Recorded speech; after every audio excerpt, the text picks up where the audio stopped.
good test for your team here tonight against one of the best in the league? Yeah, they played good. I watched the last 2 nights they played. They played, I thought, really well against Boston. I thought they played really well last night in the game. It was a good game last night. It was a good veteran game. It was fun to watch, actually.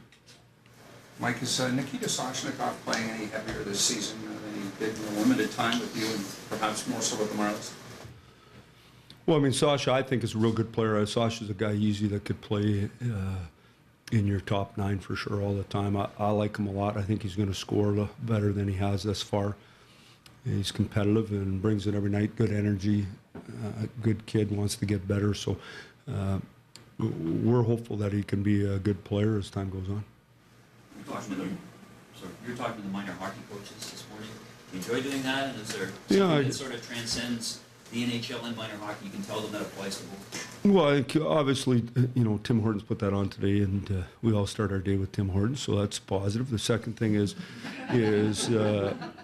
just those coaches is what I always start with every single time is when they call you coach, the first thing that happens, there's an obligation to be prepared and make sure they love the game more when they leave than when they arrive. Now, anybody who coaches in the NHL knows the fact that you have disgruntled players at times too. But even at the NHL level, it's important for you to do your best to make sure that they know you care about them. That doesn't mean they get to play, but that you care and you're trying to help them be better people and players. And I think for those guys in particular, I know I have 2 Division I college athletes. They started out with little kids kicking the soccer ball around or banging the puck around. Or my son used to lie on the ice and say, home mama, cold. I was like, are you kidding me? He was 3. What? But why did I have him out there at 3? But my point being is someone helped those people along the way and grew the passion, just like everybody in here. So I think that's fantastic. Number 1, they got out of bed. Number 2, they came down here. The weather isn't that nice out there. And took their time to help kids. I think it's great. When you game plan, coach, against a team like Pittsburgh, when you look up and down their line, if they could have maybe 3 lines that could be a top line on most teams in this league, what challenges does that present? Well, the main thing I'm going to do with Pittsburgh tonight for our group is, like Akot said, stopping on defense, and Akot said competing in his own zone, and Akot Gino doing the same thing.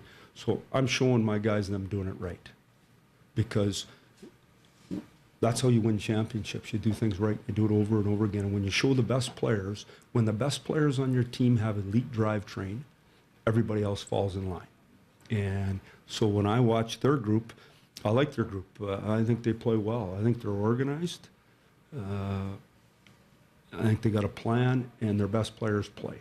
So as much as we got to do some things to get ready for them, I know I'm pretty good, so I'll be pretty straightforward. But I think a bigger message for us is when the best people do it right, and you get to watch them do it right, you're probably more likely to do it right yourself. Mike, you guys flipped your backup goalies yesterday. What went into that? We need people to play all the time. You can't just, do face-off stats and get better. So, I think it's great he got to play in a game, got to play. And don't get me wrong, we need to win when the starter or doesn't dress. But in saying that, it's important in Bebo's development. Is there a plan to get Corrado some games, maybe whether it's here or That's it's real simple. Either make the lineup or you don't make the lineup. And so right now, it's just he's not in today's game. The first episode of the Epics thing was on last night. They caught you saying you guys are going to be a distraction, playfully to them. Have you found that to be the case? No, but I do. I'm on him like a rash too. Don't get me wrong. It's no different than anything. That sells the game of hockey. You people sell the game of hockey. So if we don't work with you, the game of hockey isn't as great as it is. We tell that to our players all the time. That doesn't mean a little tightening. It's just they're there every day. That's the reality. And so, but everybody in our organization to a man thinks, whether you believe this or not, is that the media, the reason we have what we have is because of the media and because of the coverage. And so the better coverage we have, the better off we are. You mentioned I didn't watch it, by the way. You look great. Yeah, thanks. I appreciate you saying that. Who was talking to You me? mentioned the disgruntled players when you were mentioning the coaches this morning, and how even when they're not playing, you have to Yeah. keep them to know that you care about them. How has the conversation been with Frankie since his comments the other day? Good. Like, I mean, you'd have to ask him. That's the best way is to ask him, and then you get you want. Like we try to treat all our guys good. We're straightforward with them. To me, you know, lots of times when I come and see you people, and then Steve Keogh says, "Hey, this is what you said."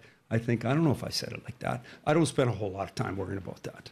You know, the bottom line is we got prepared for the game, and he's doing everything he can to build himself a career. Would like to play in the National Hockey League, probably 10 to 12 years. Thinks he can, thinks he's done the work.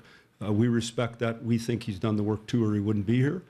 And we're pulling for him.